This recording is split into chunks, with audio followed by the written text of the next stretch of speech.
কাল রবিবারে গেছিলাম এক অন্নপ্রাশনে।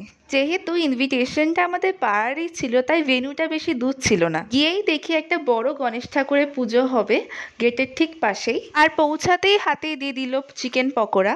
আর তারপরে সবার সাথে গল্প করে বসে পড়ি খেতে। শাল পাতার প্লেট দেখে বেশ আনন্দ পেলাম।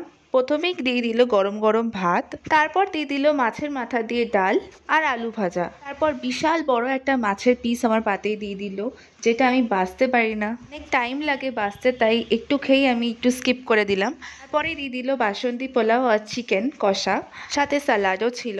আসলে যারা সার্ভ করে তারা তো জুপ জুপ করে দিয়ে দেয়, আর আমার খেতে একটু টাইম লাগে, তাই জন্য একটুখানি আমার জন্য প্রবলেম হয়।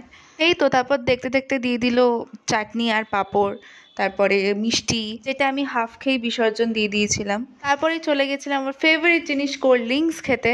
তারপরেই মাঝখানে দিয়ে দিয়েছিল দই, যেটা আমরা না নিয়ে তো আসতেই পারি না, বিকজ উই আর বাঙালি, আমাদের সব কিছু নিয়েই আসতে হয়। তারপরেই তো সবাইকে টাটা বাই বাই করে চলে আসি বাড়ির দিকে।